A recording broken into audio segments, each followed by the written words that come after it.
معین الدین ابن زین الدین کی روح کو اصالِ سلام فرمائے۔ ماشاء اللہ لا حول ولا قوة الا باللہ العلی العظیم۔ اعوذ باللہ من الشیطان اللعین الرجیم۔ بسم اللہ الرحمن الرحیم۔ الحمد للہ رب العالمین والصلاة والسلام علی اشرف الانبیاء والمرسلین بالقاسم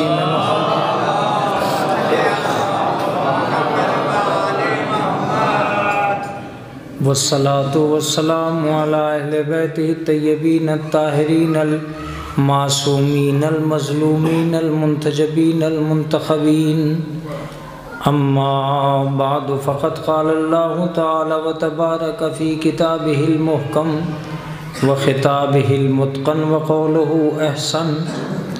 بسم اللہ الرحمن الرحیم۔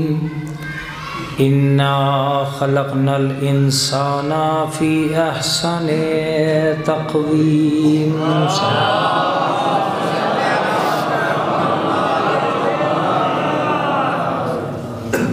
خالق کائنات نے قرآن مقدس میں انسان کی تخلیقی بلندی کا اعلان کرتے ہوئے ارشاد فرمایا کہ بے شک ہم نے انسان کو بہترین نوعیت پر پیدا کیا ہے۔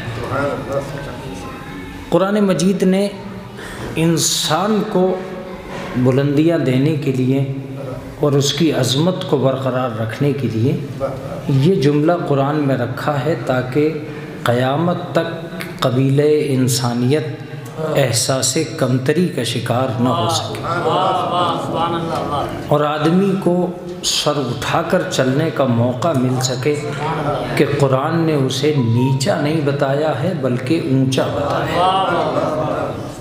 قرآن کا کہنا یہ ہے کہ مخلوقات کی بستی میں چاہے وہ کوئی بھی ہو، ہم نے تمہیں بہترین نوعیت پر پیدا کیا ہے اور اب تمہارا مقابلہ کائنات کی کسی بھی چیز سے نہیں ہو سکتا، اس لیے کہ جسے ہم بہتر بنا دیں اسے کوئی بدتر نہیں بنا سکتا۔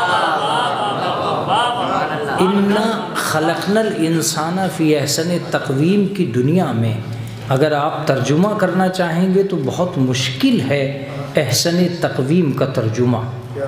احسن تقویم کے ترجمے کے لیے میں بس اتنا کہہ سکتا ہوں کہ پروردگار عالم نے انسانیت کو ضرورت کے محسوس ہونے سے پہلے عطا کا ساون برسا دیا۔ آدمی ابھی مانگنے بھی نہ پایا تھا کہ اللہ نے دے دیا۔ میں کہنا یہ چاہ رہا ہوں کہ انسان کا اضطراب جتنا بڑھتا چلا جاتا ہے پروردگار کا اختیار اتنا ہی قریب آتا چلا جاتا ہے۔ آدمی احتیاج کی دنیا میں تڑپنے بھی نہیں پاتا ہے کہ پروردگار عالم اپنی عطا اور اپنی نعمتوں کا رخ اس کی طرف کر دیتا ہے۔ ظاہر سی بات ہے یہ اسے معلوم تھا کہ پیاسے تڑپیں گے، لہٰذا اس نے زمین سے بھی پانی کا اہتمام کیا اور آسمان سے بھی پانی کا۔ اسے پتہ تھا کہ انسانیت کے قبیلے میں کھانے اور پینے کی اشیاء پر بہت زیادہ دباؤ بنائے جائیں گے اور اشت و ریچ کیا جائے گا، لہٰذا اللہ نے اس کی بہتات پیدا کر دی۔ سونے کو زمین کے اندر رکھا جبکہ ناج کو زمین کے اوپر رکھا تاکہ ضرورت کی چیزیں انسان کے اختیار سے باہر نہ نکل جائیں اور آدمی تڑپے نہیں، آدمی اضطراب کے بازار میں نہ پہنچ جائے، لہٰذا اس نے اپنے اختیار کی دنیا میں رکھا اور آواز دی کہ ہم نے تمہیں بہتر سے بہتر بنایا ہے۔ اس بہتر سے بہتر کا ترجمہ نہ میرے بس کا روگ ہے اور نہ میں کر سکتا ہوں، میں بس اپنے سامعین کی خدمت عالیہ میں اتنا عرض کر سکتا ہوں کہ اس بہتر سے بہتر بنانے کا مطلب یہ ہوتا ہے کہ پروردگار عالم صرف دینے کا نام نہیں ہے، دیتے رہنے کا نام ہے۔ پروردگار عالم صرف دینے کا نام نہیں ہے، دیتے رہنے کا نام ہے۔ اب اگر اردو سلامت ہے، آپ حضرات مجلس سن رہے ہیں تو اس لفظ کو حقیقی معنی ملنے چاہیے اور حقیقت کی تصویر سامنے آنی چاہیے۔ عطائے حیات ایک منظر ہے پروردگار کا، لیکن بقائے حیات اس سے بھی زیادہ اہم ہے۔ اب آپ ترجمہ کیجئے، دینا کمال نہیں ہے، دیتے رہنا کمال ہے۔ میرے کہنے کا مطلب یہ ہے کہ اللہ نے انسان کو وہ چیزیں دی ہیں جسے وہ بازار سے خرید ہی نہیں سکتا تھا۔ مثال کے طور پر اگر ایک آنکھ بھی آپ بازار سے خرید سکتے ہوں تو لائیں۔ ایک پیر کوئی دولت دے کے آپ نے خریدا ہو تو بتائیں۔ کہیں سے کوئی دماغ آپ کے سر میں فٹ کیا گیا ہو تو اس کا چیلنج کریں۔ سماعت اور کان کسی اور کے ہوں، جسم اللہ کا ہو، اس کا کوئی اعلان کریں۔ اس کا مطلب یہ ہے کہ جو کچھ قدرت دیتی ہے اسے دنیا کی دولت نہیں دیتی۔ جو اب میں لفظ کہوں گا جو اللہ نے دے کے بھیجا ہے، ہم اسے بازار سے خرید نہیں سکتے۔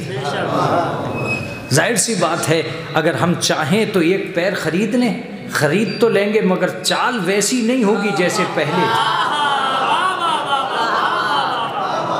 اگر ہم چاہیں کہ ایک دانت آرٹیفیشل پلانٹ کروا لیں اپنے منہ میں تو کرا تو لیں گے، لیکن دانت کے نیچے ٹکڑا دب کے بتا دے گا کہ ذائقہ وہ نہیں ہے جو قدرت کا تھا۔ ممکن ہے کہ اسپتال سے ہم ایک آرٹیفیشل آنکھ لا کر لگا دیں، مگر وہ آنکھ جیسی لگے گی، آنکھ جیسی دیکھے گی نہیں۔ متوجہ رہیے گا۔ تو اس کا مطلب یہ ہے کہ اگر ہاتھ آرٹیفیشل ہے تو پکڑنے میں کمی آ جاتی ہے، اگر پیر آرٹیفیشل ہے تو چلنے میں کمی آ جاتی ہے، اگر آنکھ آرٹیفیشل ہے تو دیکھنے میں کمی آ جاتی ہے۔ تو ماننا پڑے گا کہ جیسا قدرت دے چکی ہے ویسا کوئی نہیں دے سکتا۔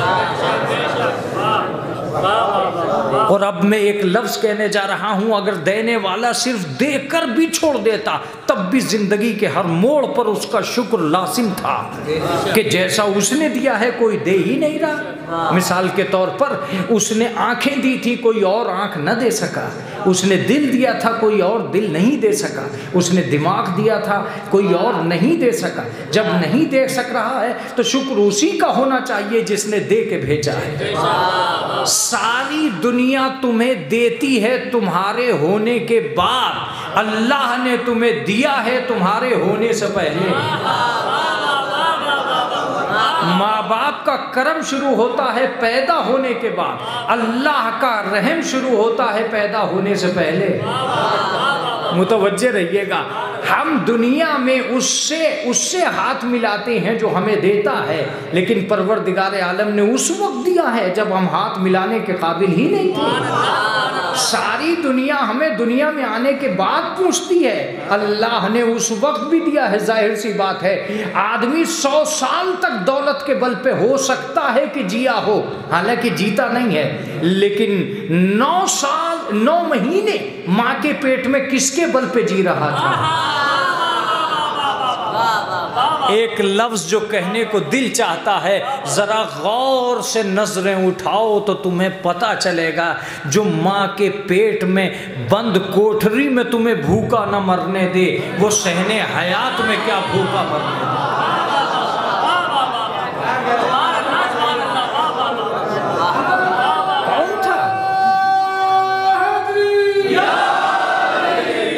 کون تھا جس نے 9 مہینے تک تمہاری زندگی کو دولت حیات سے نوازا؟ تمہیں احساس ہی نہیں ہے کہ ہم تمہیں کیا دے چکے ہیں اور کیا دے رہے ہیں۔ میں ایک لفظ کہہ کر اپنی بحث کو آگے بڑھا رہا ہوں، شاید حسین سامعین تک میری مراد پہنچ جائے۔ لفظ کو سنیے گا، اتنی محنت تم بھی اپنے لیے نہیں کرتے ہو جتنی روزانہ ہم تمہارے جینے کے لیے محنت کرتے ہیں۔ یہ لفظ بہت آسان تھا، سہل تھا، آپ تک پہنچنے میں دیر لگی۔ اتنا کام دولت نہیں کر رہی ہے جتنا ہماری قدرت کر رہی ہے۔ نحن اقرب الیہ من حبل الورید، ہم تمہاری رگے جاں سے بھی زیادہ قریب ہیں۔ سبحان اللہ سبحان اللہ۔ شاید قمر سلطان ترجمہ ہو ہی نہیں سکا۔ ہم تمہاری رگے جاں سے بھی زیادہ قریب ہیں، اس کا صریحی مطلب یہ ہوا کہ ہمیں تم سے زیادہ تمہاری خبر ہے۔ سبحان اللہ اللہ اکبر اللہ اکبر۔ ہمیں تم سے زیادہ تمہاری خبر ہے۔ تم تو صرف اتنا جانتے ہو کہ آج کہاں ہو، ہم اتنا بھی جانتے ہیں کہ تم کل کہاں رہو گے۔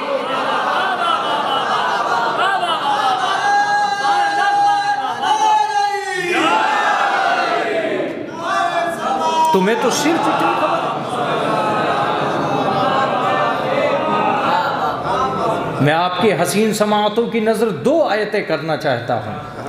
ایک آیت جس کے لیے ارشاد ہوتا ہے ما تدری نفس بأی ارض تموت، کوئی نفس نہیں جانتا کہ اسے کس سرزمین پر موت آئے گی۔ دوسری آیت کوئی نفس نہیں جانتا ماذا تکسب غدن، کل وہ کیا کمائے گا۔ اس کا مطلب یہ کہ جہاں سے تمہیں بھی تمہاری خبر نہیں آتی، ہم تمہاری خبر رکھتے ہیں، ہم تمہاری رگے جاں سے بھی زیادہ قریب ہیں۔ بس اتنا سمجھ لو کہ جس دن تم خود کو پہچان گئے اس دن خدا کو پہچان جائے۔ کیا لفظ تھا جو کمزور پڑ رہا، میں اسے عربی میں کہتا ہوں اور خالق کائنات کے سب سے عظیم شاہکار کی زبان سے کہتا ہوں، من عرف نفسہ فقد عرف ربہ، جس نے خود کو پہچان لیا اس نے خدا کو پہچان لیا۔ شاید میرے عزیز سامعین تک میرا ترجمہ نہیں پہنچا، اس لیے میں تڑپ کے ایک لفظ کہتا ہوں، جو خود کے ہی قابل نہیں ہے وہ خدا کے قابل کیا ہو۔ جو خود کو ہی نہیں جانتا وہ خدا کو کیا جانے گا۔ لہذا تم اپنائیت کے آثار سے باہر نکلو، پہچانو کہ تم پر قدرت کتنی مہربان ہے۔ ہو سکتا ہے کہ کوئی شخص ایک حد تک مہربان ہو، لیکن رحم کرنے والوں میں سب سے زیادہ رحم کرنے والا وہ ہے جس نے مستقل تمہارے اوپر اپنی نظر کرم جمع رکھی ہے۔ وہ تمہیں ہلنے نہیں دیتا، اپنی نگاہوں سے اوجھل نہیں ہونے دیتا۔ اینما تولو، تم جدھر بھی رخ کرو گے، فثم وجہ اللہ، تم اللہ کے چہرے کی تابانی میں رہو گے، اللہ کو پاؤ گے۔ اینما کنتم، جہاں تم جاؤ گے وہاں پروردگار عالم تمہارے، وَهُوَ مَعَكُمْ أَيْنَمَا كُنْتُمْ، تمہارے ساتھ ہے تمہارا اللہ جہاں تم رہتے ہو۔ اس کا مطلب یہ ہے کہ تنہائیوں میں جب بھیڑ سے ہٹ کر تم کسی ایسی جگہ پہنچ جاتے ہو جہاں تم تصور کرتے ہو کہ کوئی نہیں دیکھ رہا ہے، وہاں بھی خدا تمہیں تمہارے اوپر نظر کرم رکھتا ہے، اس لیے کہ دیواریں محتاج کو روکتی ہیں، مختار کو نہیں روکتی۔ پردے احتیاج کے ہوتے ہیں، اختیار کے نہیں ہوتے۔ لہٰذا تم غور کرو کہ تمہیں اچھا بنانے میں کسی اور کا ہاتھ نہیں ہے، پروردگار عالم ہے جس نے تمہیں اس پوری کائنات میں بہتر بنا دیا ہے، سب سے اچھا بنا دیا ہے۔ کیسے بنا دیا ہے یہ تم مت سوچو، تم اتنا سوچو کہ عطائے حیات پہ بھی ہمارا قبضہ ہے اور بقائے حیات پہ بھی ہماری محنت ہے۔ تمہیں پیدا کرنا بھی ہمارا کام ہے، تمہیں بچائے رکھنا بھی ہمارا کام ہے۔ شاید میری مراد پوری نہیں ہوئی، پہلے میں بقائے حیات اور عطائے حیات کی تفسیر کر دوں۔ عطائے حیات کا مطلب آنکھ، ناک، کان، ہاتھ، پیر۔ بقائے حیات کا مطلب ہے آنکھ دینا کمال تھا لیکن اس میں روشنی کا برقرار رکھنا۔ متوجہ رہیے گا، اب آپ کو فراموش نہیں کرنا چاہیے، جولانی پر ہے یہ بیان، اگر آپ سماعت فرما رہے ہیں متوجہ رہیے گا۔ خون دینا کمال ہے لیکن اس میں روانی کا برقرار رکھنا۔ اللہ اکبر اللہ اکبر۔ دل دینا ایک کمال ہے، اس میں دھڑکن کا برقرار رکھنا۔ توجہ دیتے رہیے گا۔ دماغ دینا ایک کمال ہے، اس میں فکر و ادراک کی دنیا بسائے رہنا۔ ذرا سوچو تو صحیح، اگر ایک لمحے کے لیے دل دھڑکنا بند کر دے تو کیا ہوگا؟ اگر خون پھڑکنا بند کر دے تو کیا ہوگا؟ اگر دماغ سوچنا بند کر دے تو کیا ہوگا؟ اگر پیر چلنا بند کر دے تو کیا ہوگا؟ اس کا مطلب یہ ہے کہ دینا کمال نہیں ہے، دیتے رہنا کمال۔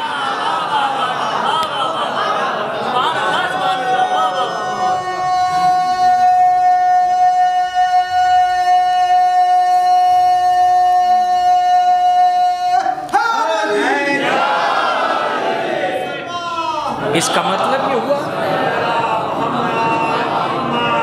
کہ دینا کمال نہیں تھا،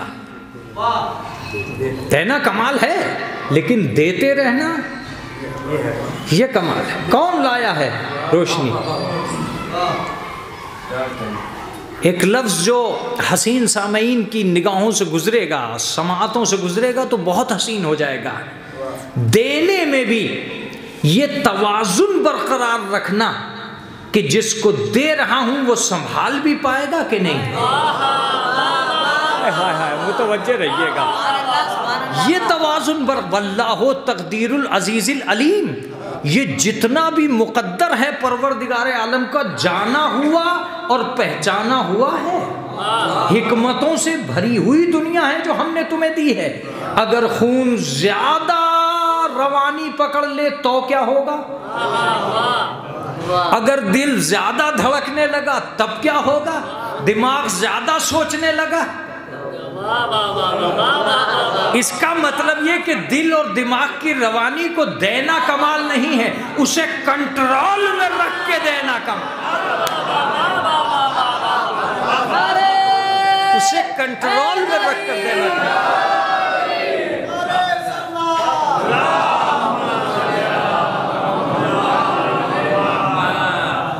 اسے کنٹرول میں رکھ کر دینا کمال ہے۔ نہیں نہیں،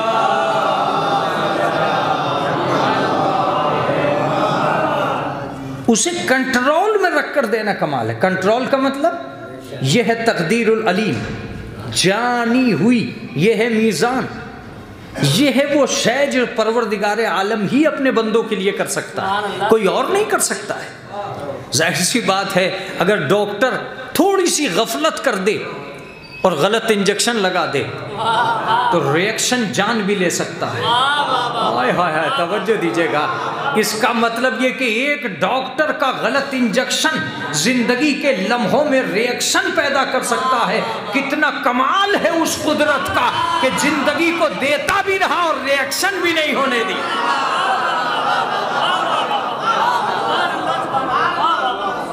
کوئی ریئیکشن نہیں دیا۔ اب رہ گئی یہ بات کہ یہ جتنی مصیبتیں ٹوٹ کے برس رہی ہیں یہ کہاں سے آ رہی ہیں؟ بما کسبت ایدیہم، یہ سب تمہارے ہاتھوں کے کارنامے ہیں۔ ظاہر سی بات ہے ہم نے تم سے کہا تھا کہ تم کھاؤ، تم کھائے چلے جا رہے ہو۔ ہم نے کہا تھا پیو، تم پیے ہی چلے جا رہے ہیں۔ تو اس کا مطلب یہ کہ جتنی مصیبتیں آ رہی ہیں یہ تمہارے بلبوتے پہ آ رہی ہیں۔ ہم نے تو پہرے لگا دیے تھے کہ تم کسی ایک طرف مت جانا۔ جعل اللیل سکنا، رات کو ہم نے تمہارے سکون کی خاطر پیدا کیا۔ جعل النہار معاشا، دن کو عیش بنا کر، زندگی بنا کر ہم نے تمہارے لیے پیدا کیا۔ سورج سے ہماری کوئی رشتہ داری نہیں ہے، تمہاری زندگی میں اجالا رہے اس لیے پیدا کیا۔ اللہ اکبر، اللہ اکبر، میں بھی نہ جانے کس موضوع کی طرف نکل چلا ہوں۔ ہم جانتے تھے کہ دن بھر کی دھوپ تمہاری طبیعت میں تقدر پیدا کر رہی ہے، لہٰذا ہم نے چاند سے کہا کہ روشنی تو دینا مگر اتنی تیز نہیں جو طبیعت پر کراہیت کے پہرے لگا دے۔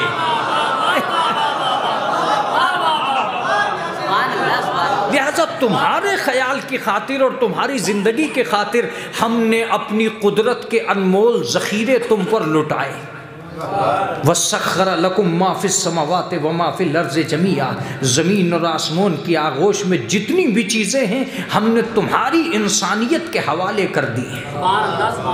سب کچھ تمہیں دیا ہے، یہ زمین، یہ آسمان، یہ تارے، یہ سیارے، یہ ستارے، یہ کسی اور کے نہیں ہیں، تمہارے ہیں۔ اگر تم ہمارے ہو میں اس موضوع کو چھوڑ دوں گا اگر دلچسپی نہیں رہی. اگر تم ہمارے ہو، یہ زمانہ تمہیں اس لیے ستا پا رہا ہے کہ تم ہمارے نہیں رہے، زمانہ تمہارا نہیں رہا. اگر تم ہمارے ہو جاؤ گے زمانہ تمہارا ہو جائے گا. ہم نے تمہیں مختار بنایا تھا، تم دنیا کی طرف دوڑ کر محتاج بن گئے. کیا لفظ تھا جو گم ہو گیا؟ تم دنیا کی طرف دوڑ کر محتاج بنے، ہم نے تو تمہیں مختار بنا دیا تھا. وَسَخَّرَ لَكُم مَّا فِي السَّمَاوَاتِ وَمَا فِي الْأَرْضِ جَمِيعًا. زمین اور آسمان کی آغوش میں جتنی بھی چیزیں ہیں ہم نے تمہیں دے کے بھیجی ہیں. تم ہمیں مانو، چاند تمہیں مانے گا. مگر تم نے ترقی کا نام رکھا کہ ہم چاند پر اتریں گے تاکہ اعلان کر سکے ترقی کا. تو ہر آدمی کے پاس تو راکٹ نہیں ہے جو چاند پہ اتر سکے. تم ایسا کیوں نہیں کرتے ہو کہ زمین پہ کھڑے رہو اور چاند کے ٹکڑے ہو جائیں؟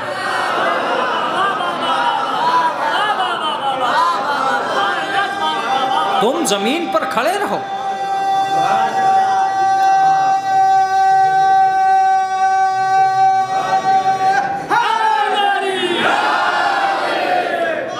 تم ایسا کیوں نہیں کرتے ہو کہ تم زمین پر کھڑے رہو اور چاند کے ٹکڑے کریں؟ اب اگر تم نے ترقیوں کے پینگ بڑھانا شروع کر دیے ہیں، تم عروج کی دنیا پر جانا چاہتے ہو، تم لازوال کمندے آسمان کی طرف پھینک رہے ہو. کدھر جا رہے ہو؟ جدھر ہم نے بلایا تھا ادھر جاؤ. یہ ساری دنیا تمہاری طرف آ جائے گی. مگر تم سمجھتے ہو کہ ہم تاروں پر اتریں گے تاکہ اعلان کا ترقی کا اعلان کر سکو. تو اگر جانا چاہتے ہو تو جاؤ، ہمیں چھوڑ کر تارے پہ جانا اور ہے، مسلح پہ بیٹھ کر تارے کو بلانا اور ہے.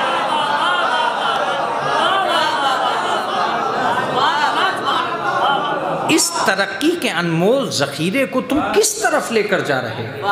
جو ہم نے دیا ہے اس پر ناز کرو، اس کو محسوس کرو. وَمَا خَلَقْتُ الْجِنَّ وَالْإِنسَ إِلَّا لِيَعْبُدُونَ. ہم نے جن اور انسانوں کو نہیں پیدا کیا ہے مگر صرف اور صرف عبادت کے لیے. تم عبادت کرتے چلے جاتے، ہم تمہارے درجات بڑھاتے چلے جاتے. تمہارے اختیار میں کمی اس لیے آ گئی کہ تم نے اسے چھوڑ دیا جس کے لیے تمہیں پیدا کیا گیا تھا. اب اگر تم ہم سے دور جانا چاہتے ہو تو سنو، یہ زمانہ ایک دن بادشاہت سمیت بدنام ہو جائے گا ہماری فقیری کے سامنے.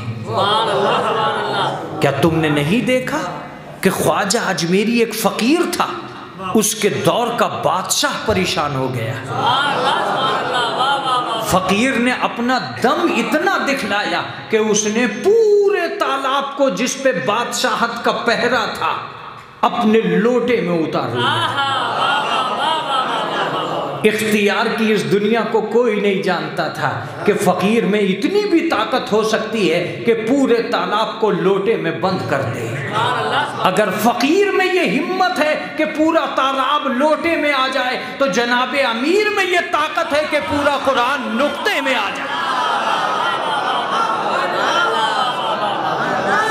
جس اسلام کے مسلح پر کھڑے ہوئے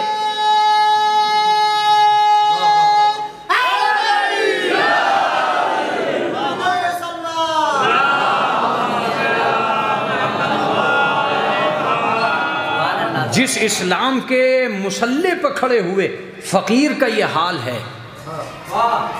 اس کی مسند پہ بیٹھے ہوئے جناب امیر کا حال کیا؟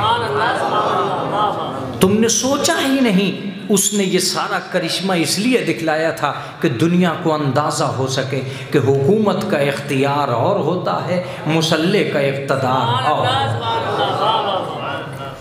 مسلح کا اقتدار اور ہوتا ہے. میرا موضوع مسلح نہیں ہے ورنہ میں آپ کی خدمت عالیہ میں بہت ساری باتیں کرتا. میرا موضوع اس وقت انسان ہے جس کے لیے اللہ نے کہا کہ ہم نے تمہیں بہترین نوعیت پر پیدا کیا ہے، اتنا اچھا کہ تم خود نہیں سمجھ پا رہے ہو کہ کتنا اچھا، کتنا اچھا. یہ اور بات ہے کہ میرے لفظ مجبور ہیں کہ میں اس کی اچھائیوں کو بیان کہاں سے کروں گا. اس لیے مجبور ہیں کہ میں اگر یہ کہہ دوں کہ نوک پلک درست کر کے بھیجا ہے، میں کہوں گا کہ میرے معبود کیا اب اس سے اچھا بن نہیں سکتا؟ کہ یہ مت کہہ دینا کہ اس سے اچھا بن نہیں سکتا. ہم ہیں، ہم بنا سکتے ہیں. یہ مت کہو کہ اس سے اچھا بن نہیں سکتا، ہاں یہ کہو کہ اس سے اچھا بن نہیں سکتا۔ لفظ کمزور رہ گیا، آپ چپ رہ گئے، میں اس کو دوسری تصویر دیتا ہوں۔ اس کا مطلب یہ ہے کہ مصور میں تو طاقت تھی، تصویر میں گنجائش نہیں تھی۔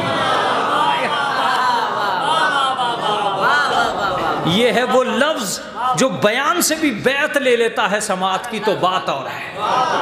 مصور میں تو طاقت تھی، تصویر میں گنجائش نہیں تھی۔ ہر رنگ جو انسانیت کو چاہیے تھا وہ اللہ نے نقطہ نقطہ کر کے انسان میں بھر دیا۔ خلوص کا رنگ، شبہات کا رنگ، یقین کا رنگ، عبادت کا رنگ، لیاقت کا رنگ، ترقی کا رنگ، شجاعت کا رنگ، جو چیزیں انسان کو چاہیے تھیں، چھوٹے سے جسم ناز میں ایک مملکت صفات تھی جو پروردگار عالم نے اتار دی۔ آدمی سوچ بھی نہیں سکتا کہ اس کے اندر کتنے ہنر پائے جاتے ہیں۔ ظاہر سی بات ہے جب ایک ہاتھ ظلم کرتا ہے تو پتہ یہ چلتا ہے کہ ظالم ہونے میں بھی اس کی سکت دور نہیں ہے، لیکن وہی ہاتھ جب رحم کرتا ہے تو پتہ چلتا ہے کہ یہی ہاتھ رحم بھی کر سکتا ہے۔ توجہ دیجیے گا، وہ آنکھ جو غلط چیزوں پر اٹھ کر گناہ کر لیتی ہے وہ اچھے قرآن پہ جم کے تلاوت بھی کر لیتی ہے۔ میں کہنا کیا چاہ رہا ہوں، اس کا مطلب یہ ہے کہ صنعت تضاد اور متضاد تصویروں کا مجموعہ بنا دیا پروردگار عالم نے۔ خواہشات کا انبار بھی دے دیا، آرزوؤں کی بھیڑ بھی دے دی، ارادوں کی لگن بھی دے دی، دماغ میں بسے ہوئے ہنر بھی دے دیے، اور اب انسان سے آگے جانے لگا، جو اس بات کا ثبوت ہے کہ پروردگار عالم نے انسان کو سب سے بہتر بنا دیا۔ انسان اگر قناعت کے بازار میں کھڑا ہو جائے تو اللہ کے لاکھوں شکر کے سجدے کرے کہ جیسا تو نے مجھے بنایا کسی کو نہیں بنایا، لیکن اس پر اللہ کا کمال یہ تھا کہ اس نے دوسری آیت اتار دی، وَلَقَدْ كَرَّمْنَا بَنِي آدم، ہم نے آدم کی اولاد کے سر پر تاج کرامت اپنے ہاتھوں سے رکھا۔ اللہ اکبر، اللہ اکبر۔ اس آیت کا خدا کی قسم کوئی احسان ہی نہیں اتار سکتا۔ ہم نے خود بخود انسان کو مکرم بنایا ہے، لیکن ایک لفظ جو اس مجلس کو مجلس بنا لے گا، میرے بچوں کو سماعت سے قریب کر دے گا، بیان سے ہم آہنگ کر دے گا۔ اچھا انسان بنانا ہمارا کام ہے، اچھا انسان بنے رہنا تمہارا کام۔ میں مجلس کو تمام کی طرف لے جا رہا ہوں۔ بنانا ہمارا کام تھا، بنے رہنا تمہارا کام۔ تم گھر سے نکلے تھے انسان بن کر، گھر میں داخل ہو جاؤ انسان بن کر۔ کہیں ایسا نہ ہو کہ حرص و ہوس کی دنیا تمہیں لومڑی بنا دے، مکاریوں کا ذخیرہ تمہیں گیدڑ بنا دے۔ ہو سکتا ہے کہ جم کی طاقت تمہیں درندہ بنا کے رکھ دے۔ جسم میں بسی ہوئی طاقت کو درندہ مت بنانا۔ یاد رکھو ہم نے تمہیں بندہ بنا کر پیدا کیا ہے، درندہ بنا کر پیدا نہیں۔ لہذا تم جب بھی کبھی اپنے گھر سے باہر نکلو انسان بن کر، گھر میں داخل ہو انسان بن کر، اس لیے کہ ہم نے تمہیں احسن تقویم پہ پیدا کیا۔ احسن تقویم کا ترجمہ میں اپنی مجلس کے آخر تک کرتا رہوں گا اور آپ کو ادھر سے ادھر کرتا رہوں گا، تاکہ آپ اسی نقطے پہ جمے رہیں اور آپ کو احساس رہے کہ یہ پروردگار عالم ہی کا کمال ہے کہ اس نے اتنے بہترین نوعیت کو اور بہترین مخلوق کو انسان کہا۔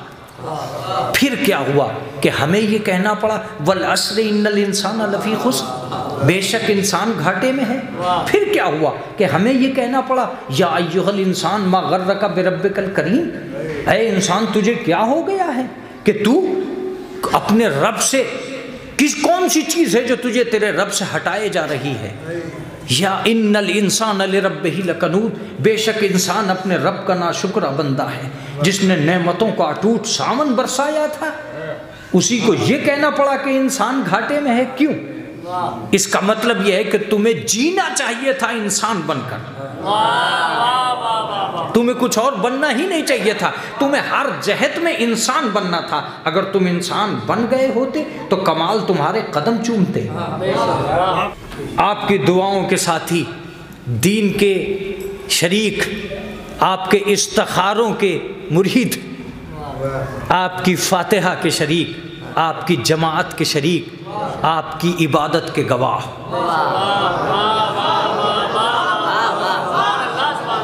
آپ کے سامنے ہیں۔ میں جو لفظ کہہ کر جا رہا ہوں وہ آپ کو یاد رہ جائے گا، جس لفظ کی جس لفظ کی طرف آپ کو لے کے جا رہا ہوں۔ پروردگار عالم نے کہا کہ وہ کون سی چیز ہے جو تمہیں تمہارے رب سے ہٹائے جا رہی ہے۔ کبھی سوچو، تب تمہیں پتہ چلے گا کہ ہم نے صرف اور صرف انسان بنایا تھا، انسان بنایا تھا، اور تمہیں انسان بنے رہنا ہی سب سے بڑی شے تھی، سب سے بڑی شے تھی۔ میں جو لفظ آپ کی خدمت عالیہ میں عرض کرنے جا رہا ہوں وہ بہت قیمتی لفظ ہے، اس لیے میں یہ کہتا ہوں تم پہچانو کہ انسان کسے کہتے ہیں۔ اس جسم کو انسان کہتے ہیں۔ یہ جسم جو ہاتھ پیر آنکھ کان ناک کا مجموعہ ہے، اگر یہی ہوتا تو نہ پھر کوئی ڈاکٹر ہوتا، نہ کوئی انجینئر ہوتا، نہ کوئی مولوی ہوتا، نہ کوئی حجت الاسلام ہوتا، نہ کوئی شاعر ہوتا، نہ کوئی بڑا ہوتا، نہ کوئی چھوٹا ہوتا۔ اس کا مطلب یہ ہے کہ انسان ذات کو نہیں کہتے، صفات کو کہتے ہیں۔ مجھے جو کہنا تھا میں کہہ چکا، انسان ذات کو نہیں کہتے، صفات کو کہتے ہیں۔ توجہ دیتے رہیے گا تب جا کے بات سمجھ میں آئے گی۔ آدمی جسم کو نہیں کہتے، علم کو کہتے ہیں۔ جسم کا نام انسان نہیں ہے۔ اگر ایسی بات ہے کہ جسمی کا نام انسان تھا تو کیوں پڑھ رہے ہو میر انیس کو اور مرزا دبیر کو؟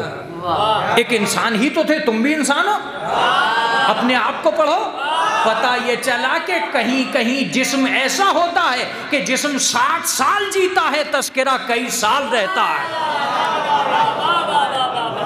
وجہ کیا ہے؟ وجہ یہ ہے کہ سوال یہ پیدا نہیں ہوتا ہے کہ جسم میں کون زیادہ ہے، سوال یہ پیدا ہوتا ہے کہ علم میں کون زیادہ ہے۔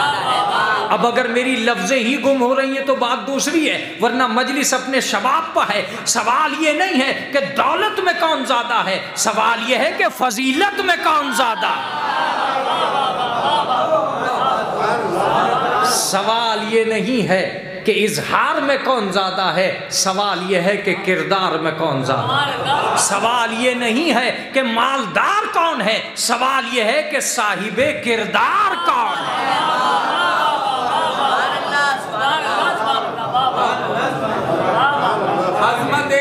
یہ جسم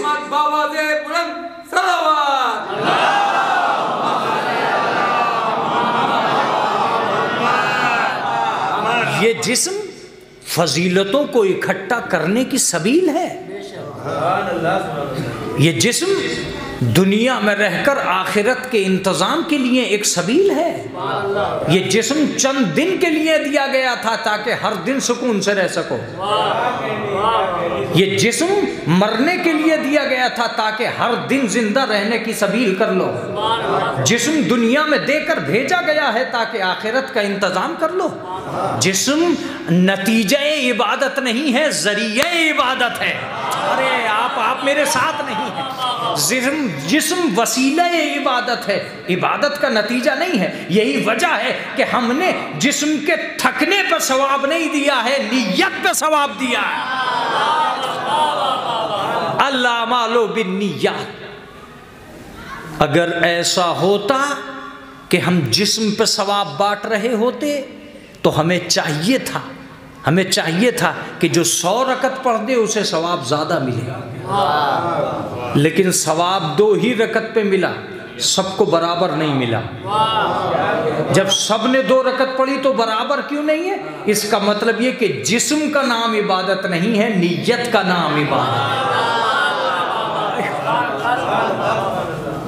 اے کاش میری مراد بر آئے اور آپ اسے کسی دوسری طرف نہ لے جائیں، اچھی طرف رکھے تو زیادہ بہتر ہے۔ اس لیے میں لفظ کہتا ہوں، ہر مسجد میں جانے والا برابر نہیں ہوتا، ہر مجلس میں جانے والا برابر نہیں ہوتا۔ آپ کہیں گے مولانا کیا ہے؟ میں کہنا یہ چاہ رہا ہوں کہ ہر مسجد میں جانے والے کو خدا نہیں ملتا، ہر مجلس میں جانے والے کو حسین نہیں ملتا۔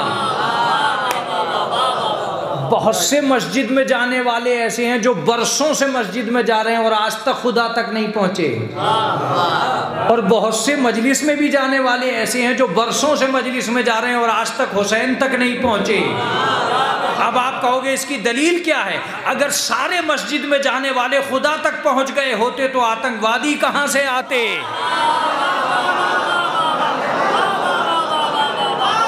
اور اگر سارے مجلس میں جانے والے حسین تک پہنچ گئے ہوتے تو فسادی کہاں سے آتے؟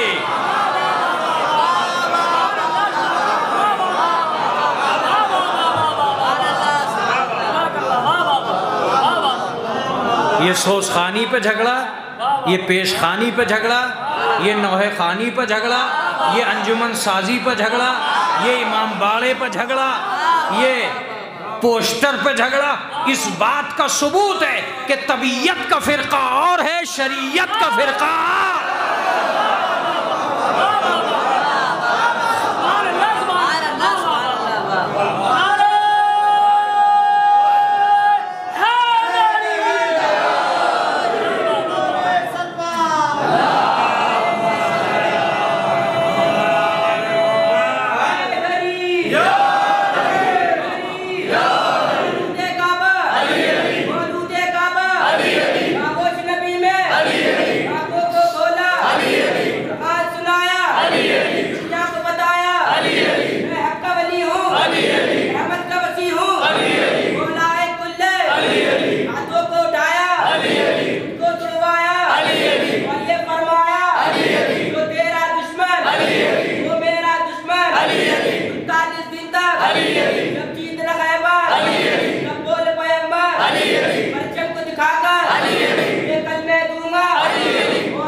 اس کا صریح مطلب یہ ہوا کہ تمہیں اصلاً انسان بننا ہے، اور انسان کسی ذات کو نہیں کہتے، مجموعہ صفات کو کہتے ہیں۔ انسان جسم کے بڑھنے کا نام نہیں، اور اس کی دلیل اور واضح تر دلیل میں سمجھتا ہوں کہ اگر میں بہت ساری مثالیں بھی اس کے لیے لاتا تب بھی میں اتنی جلدی نہ سمجھا پاتا جتنی جلدی میں آپ کو سمجھانے کی کوشش کروں گا۔ اگر صرف اور صرف جسم ہی کا نام انسان ہوتا تو باپ اور بیٹا اس دن برابر ہو جاتے جس دن ہم وزن ہو جاتے۔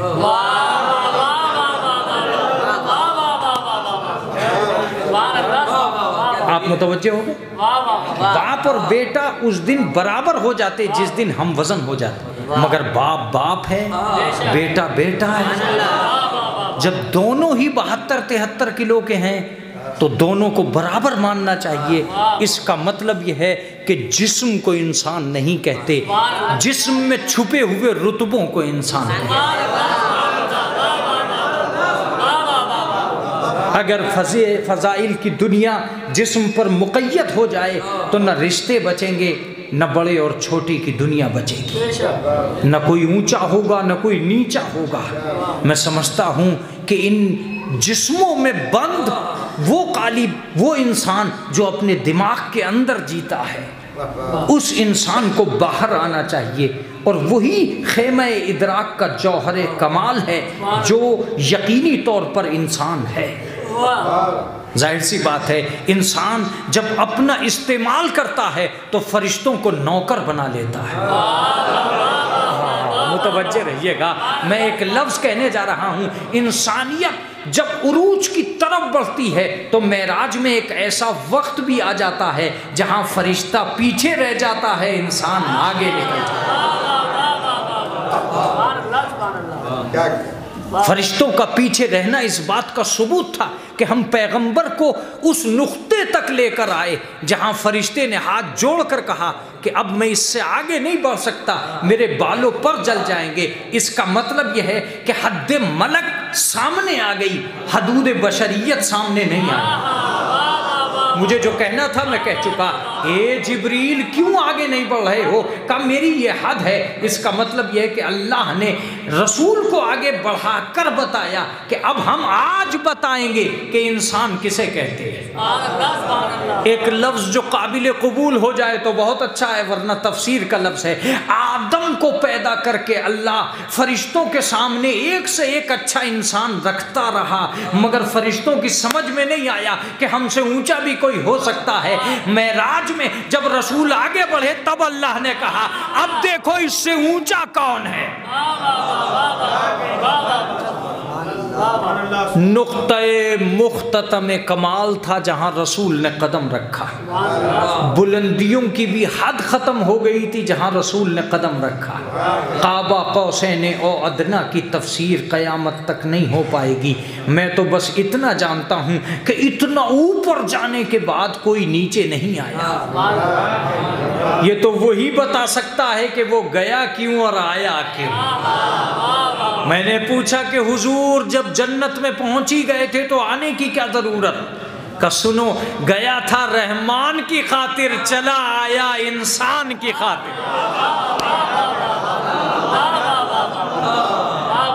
ایک اور لفظ جو بہت قیمتی ہے، میں نے جا کے بتایا کہ جانا جانتا ہوں، آ کے بتایا کہ آنا جانتا ہوں۔ متوجہ رہیے گا، اگر نہ جاتا تو تمہیں یقین ہی نہیں ہوتا، جب جا سکتا ہوں تو لے جا بھی سکتا ہوں۔ اسی لیے میں جوتیوں سمیت گیا کہ جو میرے پیروں کے نیچے ہے جب وہ میرے ساتھ ہے تو جو میرے کاندھوں کے اوپر ہے، جو میرے عقیدے کے ساتھ ہے، جو میری روح کے ساتھ ہے، جو میرے وسیلے کے ساتھ ہے، اس کی قدر و قیمت کیا ہوگی؟ غرض ایک آخری بحث جو آپ کو آپ بنا سکتی ہے اگر آپ میری اس بحث کا ساتھ دے گئے۔ ایک باپ اپنی دنیا میں کھڑا ہے، اپنے بیٹے کی برابر وزن رکھتا ہے، لیکن بیٹا یہ نہیں کہہ پا رہا ہے کہ تم برابر ہو۔ میں ایک لفظ کہنے جا رہا ہوں، آج مجلس بھی ایصال ثواب کی ہے اور ایک خانوادے میں ایک باپ کا ماتم بھی ہے۔ لفظ سنیں، دنیا میں کوئی آدمی غرور کے عالم میں بے لگام نہ ہو جائے، اس لیے اللہ نے باپ کو رکھا۔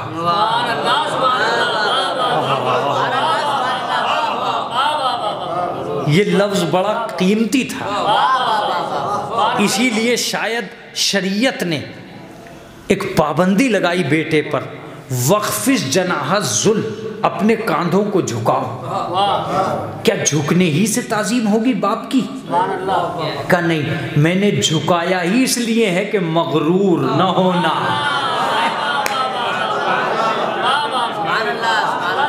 میں نے جھکایا ہی اس لیے تھا کہ مغرور نہ ہونا۔ حسین لوگ ہیں، حسین سماعت ہے، اچھا ماحول بنا ہوا ہے، لہذا ایک لفظ سنیے، دنیا کی عظمت والدین میں یہ لفظ اپنی جگہ قائم و دائم ہے کہ دنیا کی قوموں میں عظمت والدین میں فرق نہیں آیا، چاہے مذہب بدل گئے۔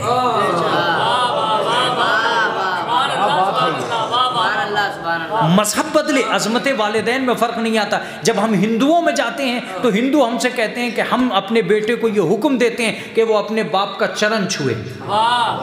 میں نے کہا کیا مطلب؟ کہ جھکنا بیٹے کو ضرور پڑے گا، چاہے ہندو ہی کیوں نہ ہو۔ اسلام نے کہا کاندھے جھکاؤ، ہندوؤں نے کہا چرن چھوؤ۔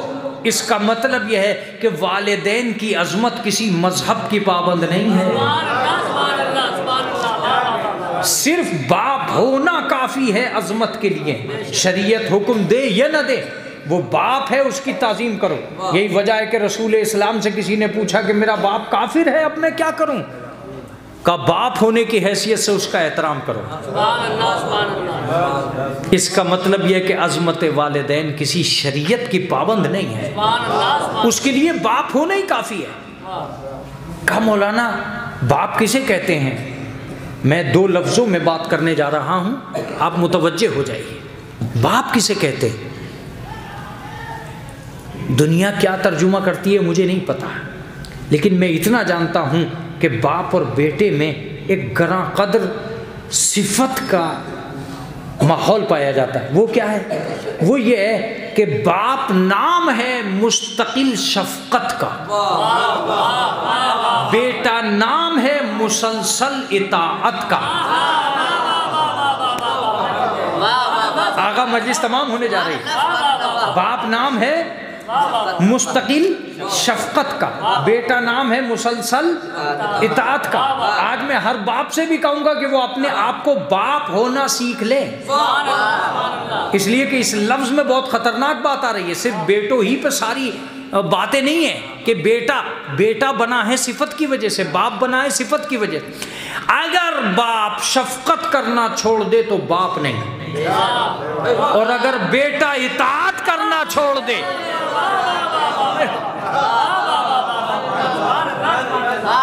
خدا آپ کو سلامت رکھے۔ یہ بہت مشکل ہوتا ہے، بہت مشکل ہوتا ہے ایسی بحثوں کو کلیئر کر دینا، مگر وہ کلیئر ہو گئی۔ اس لیے میں یہ سمجھتا ہوں کہ میں شکر گزار ہوں سامعین کا کہ انہوں نے اس عظیم بحث کو مجھے بہت دور نہیں جانے دیا، بہت قریب رکھ کر سمجھ لیا۔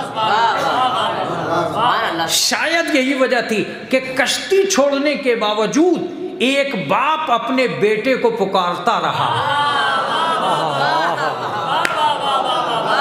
مجلس تو اس جملے میں ہو جانا چاہیے تھی، اس سے بڑی بات تو نہیں ہو سکتی تھی۔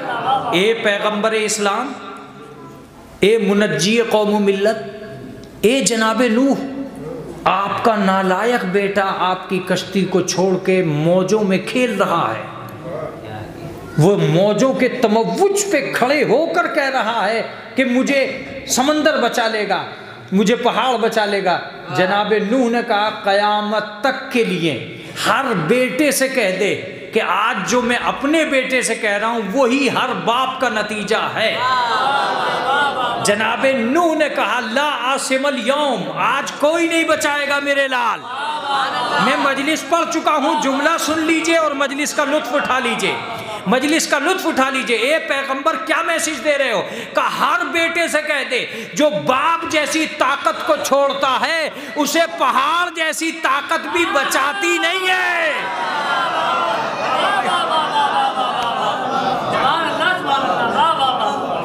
میں مجلس پڑھ چکا ہوں، جو باپ جیسی طاقت کو چھوڑ دے اسے پہاڑ جیسی طاقت بھی نہیں بچائے گی۔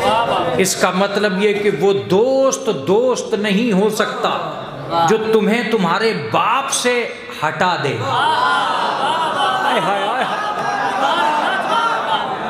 توجہ دیجیے گا، وہ پڑوسی نہیں ہو سکتا جو تمہیں تمہارے باپ سے ہٹا دے۔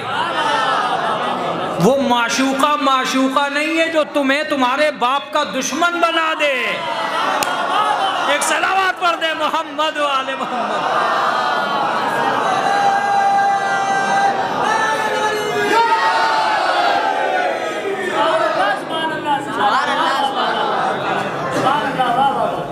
یہ جو معشوقہ موبائل میں بند حسین چہرہ دکھا کر تم سے کہہ رہی ہے کہ تو اپنے باپ کو چھوڑ دے، تمہیں یاد رکھنا چاہیے کہ جو اساسی محبت کا نہ ہوا وہ مجازی محبت کا کیا ہوگا۔ میں دونوں محبتوں کو ترازو میں تول کے بتاؤں گا کہ میں نے کہیں نہیں دیکھا کہ کوئی آدمی کسی باپ کی محبت میں پاگل ہوا ہو. ہاں ایک مجنو دیکھا ہے جو لیلا کی محبت میں پاگل ہوا ہے. ایک صلوات پڑھ دے محمد و آل محمد.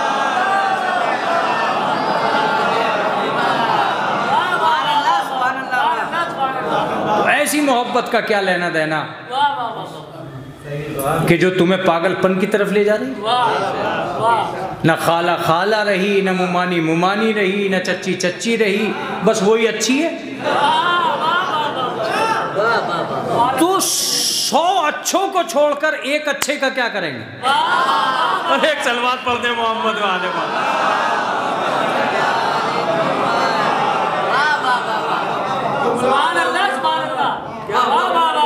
100 اچھوں کو چھوڑ کر ایک اچھے کا کیا کریں؟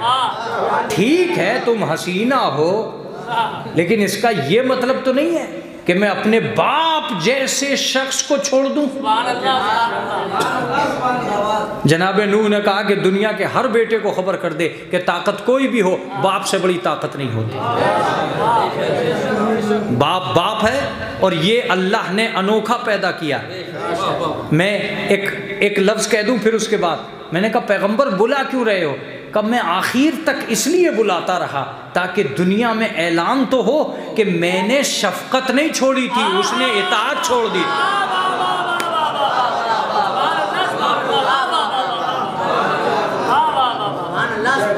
میں نے شفقت نہیں چھوڑی، اس نے اطاعت چھوڑ دی. اگر اطاعت چھوڑ دی تو اب ڈوبے گا وہ، میں تھوڑی ڈوبوں گا.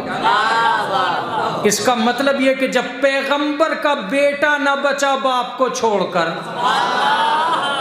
تو میرے اور تمہارے بیٹے بچ جائیں گے باپ کو چھوڑ کر. تمہیں سوچنا چاہیے کہ موبائل کون ہے، خسائل کون ہے. ایسا نہ ہو کہ موبائل کی محبت میں باپ باپ ہی نہ رہے. کبھی کبھی تو میں کہتا ہوں کہ اس باپ کو دیکھو اور خود کو پہچانو. تم نہ ہوتے اگر یہ نہ ہوتا. جملہ ہے یہ، تم نہ ہوتے یہ نہ ہوتا. یہ جو آج توانائیوں کا محل تیار ہوا ہے، یہ جو بہت اچھے دولے شولے تمہیں دکھائی دے رہے ہیں، یہ اسی کی طاقت کا نتیجہ ہے. اگر اس نے محنت نہ کی ہوتی تو تم جوان نہ ہوئے ہوتے. میں تو کہتا ہوں کہ یہ بوڑھا ہی تمہارے چکر میں ہوا ہے. تمہیں آج شرم آ رہی ہے کہ اس بوڑھے کا ہاتھ نہ پکڑو، اس کو سیلفی میں مت لو، میری توہین ہو جائے گی. اگر جوان بچیاں میرا فوٹو دیکھیں گی تو میرے بوڑھے باپ کو دیکھ کے کہیں گے کہاں بڈھا سامنے آ گیا. لہٰذا میں اپنے فلیٹ میں اپنی بہو کے سامنے، اپنی بیوی کے سامنے لانا بھی نہیں چاہتا بڈھے کو. بڈھا گاؤں میں پڑا رہے. میں تو کبھی کبھی کہتا ہوں کہ دولت کے چکر میں کسی کو ممی کہتے ہو، تمہیں شرم نہیں آتی؟ 23 سال تک پالنے والی امی نہ رہی.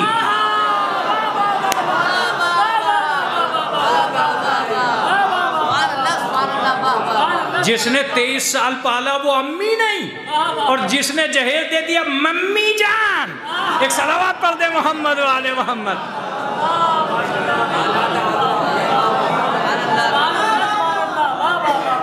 جس دن، لفظ سنیے، جس دن سسرال سے مال کا رشتہ ٹوٹ گیا، اس دن پتا چلے گا امی کون ہے، ممی کون ہے. جس دن سسرال سے مال کا رشتہ ٹوٹ گیا، اس دن پتا چلے گا کہ امی جان کون ہے، ممی جان کون ہے. شادی کیا ہو گئی تو اس امی کو بھول گیا جس نے 23 سال میں امی کہنا سکھایا تھا. اب بس ممی جان رہ گئی، امی جان ختم. یہ ماں باپ ہیں، ان کی عظمت کو ہم سے پوچھو. فلا تقل لہما اف، خبردار اف بھی نہ کہہ دینا. اس لیے کہ اگر یہ ناراض ہو گئے قد خسرت دنیا والآخرہ، تو نہ یہاں کے رہو گے نہ وہاں کے رہو گے. ایک بات یاد رکھو، اگر ماں باپ نہ ہوتے تو تم دنیا میں نہ جاتے. اور اگر ماں باپ نہیں ہوں گے تو تم جنت میں نہیں آؤ گے۔ ختم کر دی میں نے مجلس۔ اب ایک بات رہ گئی جسے میں آخری طور پر پیش کروں گا۔ باپ ایک ایسا موضوع ہے جو بہت بڑا ہے، اس لیے میں اسے چھوٹا بھی نہیں کر سکتا۔ ایک لفظ میں اپنے بچوں کو آج اس مجلس سے بتا دینا چاہتا ہوں کہ اگر غصہ، غیظ، غضب ماں اور باپ کے درمیان میں کسی بیٹے کو آیا بھی تو نقصان بیٹے کا ہوگا، باپ کا نہیں۔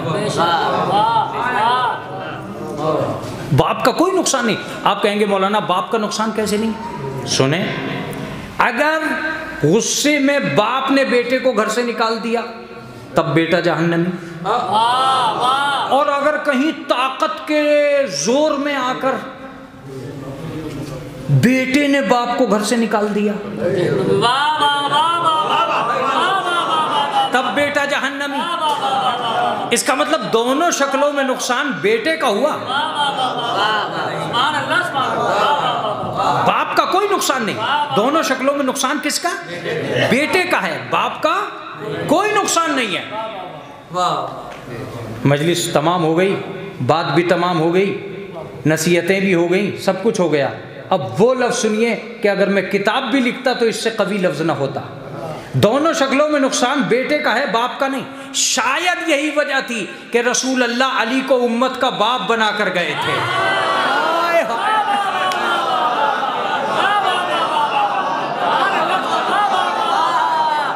یا علی،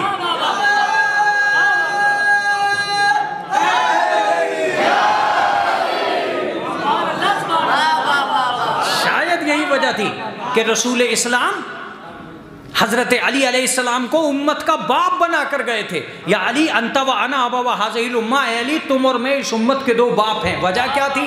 وجہ یہ تھی کہ علی جس نے تجھے چھوڑ دیا وہ بھی جہنمی، اور جسے تو نے چھوڑ دیا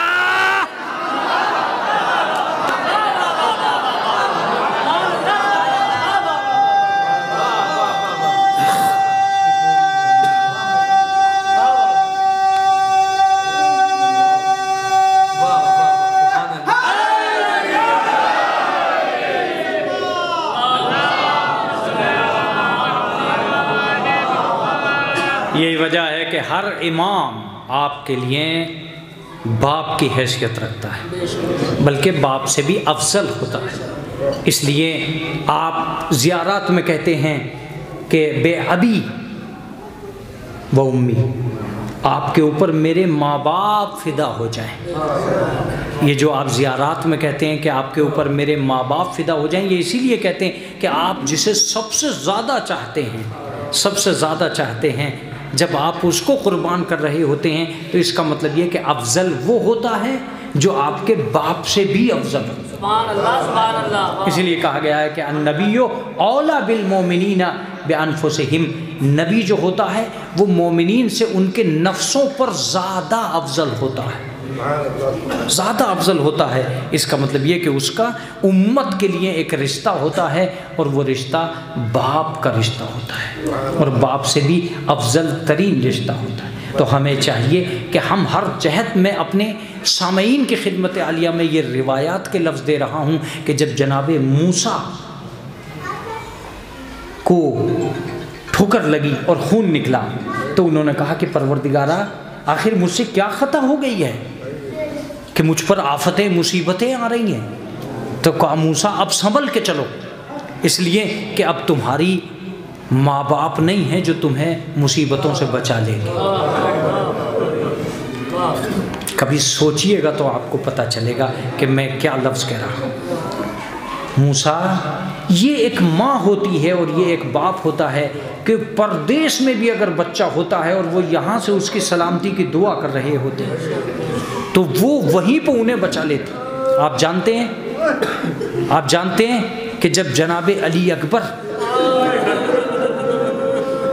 کے سامنے ایک پہلوان آیا تو جناب امام حسین نے جناب فضہ سے کہا، فضہ ام لیلہ سے کہو وہ بال کھول کے دعا کرے، اس لیے کہ ماں کی دعا بیٹے کے حق میں جلدی قبول۔ اللہ اکبر اللہ اکبر۔ خدا آپ کو کسی غم میں نہ رلائے سوائے غم آل محمد کے۔ مرحوم کی عزاداری اس کے غم میں شریک ہوئے، یہ آپ کے لیے ایک لمحے کے لیے اس کے خانوادے کی تسکین کا سبب ہے۔ اس کا خانوادہ اس کا شکر گزار ہوتا ہے کہ آپ اس کے غم میں شریک ہوئے۔ لیکن عزیزو، جب بھی مجلس اور بھری ہوئی مجلس ہو، آپ ایک مرتبہ کربلا جائیے گا اور آپ کو پتہ چلے گا کہ کربلا میں غم بڑھتے چلے گئے، مجمع گھٹتا چلا گیا۔ اتنی مصیبت بڑھ گئی تھی، اتنی مصیبت بڑھ گئی تھی کہ کوئی ساتھ دینے والا باقی نہیں بچا۔ عزیزوں، اگر آپ رونا چاہتے ہیں تو میں آپ کو کچھ نہیں کہوں گا، میں بس اتنا کہوں گا کہ آپ کی آنکھوں کی آنسوؤں کی طرف جناب زہرا کی نظر رہتی ہے۔ میں صرف اتنا کہوں گا کہ چھٹے امام فرماتے ہیں کہ میرے جد پہ رونے والوں کبھی گھٹ گھٹ کے نہ رو، اس لیے کہ ہمارے اجداد کو تڑپا تڑپا کے میں آپ سے یہ کہوں گا کہ جب آپ روتے ہو تو امام حسین کہتے ہیں کہ تمہارے آنسو میرے زخموں کا مرہم۔ جب آپ روتے ہو تو جناب زینب کہتی ہے کہ کاش تم سارے کربلا میں ہوتے تو میرا بھائی پیاسا ذبح نہ کیا جائے۔ تمہاری آنکھوں کے آنسو امام حسین کے لیے سرمایہ۔ کوئی ماں نہیں ہے جو اپنے بیٹے کا پرسہ لینے کسی کے گھر جاتی ہو، لیکن ایک حسین کی ماں ہے جو امام باڑوں میں اپنے بیٹے کا پرسہ لینے کے لیے۔ عزیزو،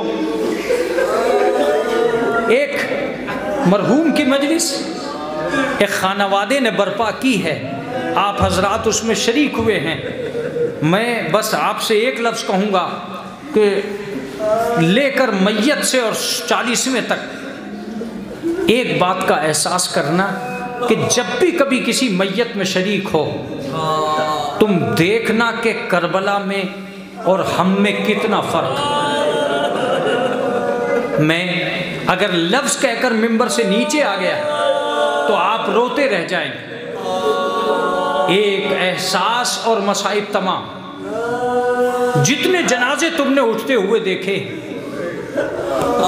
نہ جانے کتنی میتوں میں تم شریک ہوئے ہو، کتنی بار جنازوں میں گئے ہو۔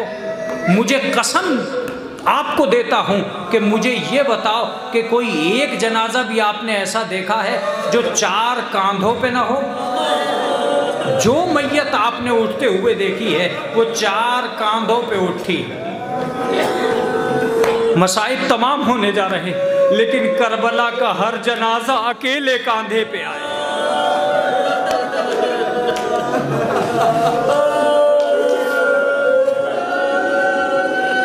یقیناً آپ نے گریہ کیا، آپ کی آنکھوں میں آنسو آئے۔ میں بھی مجلس کو تمام کر دیتا اگر میری بات تمام ہو جاتی۔ صبح سے شام تک جتنے جنازے امام حسین نے اٹھائے سب اکیلے کاندھے پہ اٹھے۔ جلالی کے مومنین کو میں گواہ بنا کر کہتا ہوں کہ جب بھی کبھی میت اٹھ رہی ہو، آپ ایک منظر دیکھنا کہ اگر ہمارا کوئی بھی بزرگ میت کو کاندھا دینے لگے گا تو جوان آگے بڑھ کے اسے ہٹا کے کہے گا کہ ہٹ جائیے، آپ کا بس کی نہیں ہے کہ کاندھا دے دے۔ لیکن ہائے رے کربلا، صبح سے شام تک حسین اکیلا جنازے اٹھا۔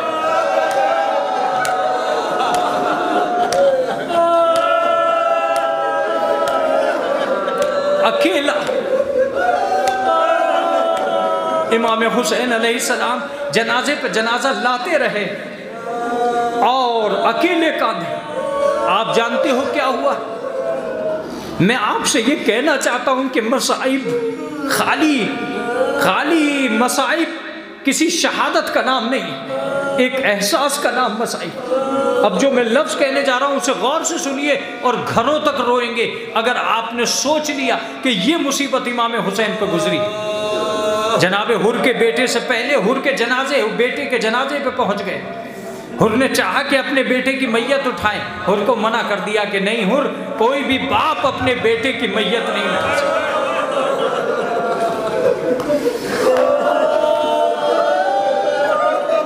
لیکن عزیزوں، میں جس بات کا گواہ آپ کو بنانے جا رہا ہوں وہ اس سے بھی آگے. بہت ساری خبریں آپ نے سنی ہوں گی کہ ایکسیڈنٹ ہو گیا، بہت خطرناک ایکسیڈنٹ ہوا، جسم کے ٹکڑے ہو گئے. اس کے باوجود بھی میں نے تاریخ میں یہ منظر دیکھا کہ جب بھی کبھی وہ جسم اٹھایا گیا ہے، ایک چارپائی پہ اٹھایا گیا، 4 کاندھوں ہی پہ اٹھایا گیا. کہیں ایسا نہیں ہوا ہے کہ ٹکڑے ہوا جسم ایک کاندھے پہ اٹھایا گیا. مگر حسین جناب قاسم کا لاشا کاندھے پہ اٹھا کر نہیں لائے ہیں، سر پہ گٹھری باندھ کر لائے ہیں. آواز دی، اے ام فروا،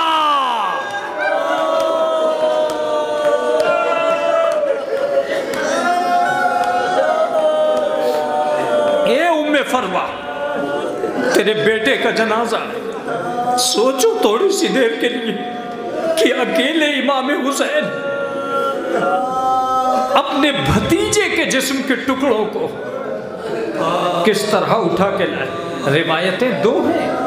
ایک روایت یہ ہے کہ سینے سے لگا کے لائے اور جناب قاسم کے پیر خط دے رہے تھے. اور دوسرا لفظ یہ ہے کہ جب لاش کے ٹکڑوں کو اکٹھا کیا تو سر پہ گٹھری کی طرح اٹھائے.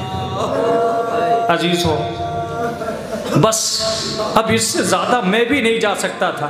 لیکن ایک آخری بات، وہ حسین جو صبح سے شام تک بغیر کسی مدد کے جنازے اٹھاتے رہے، جب علی اکبر کی میت پہ پہنچے تو 3 مرتبہ جنازہ اٹھایا اور زمین پر رکھ دیا.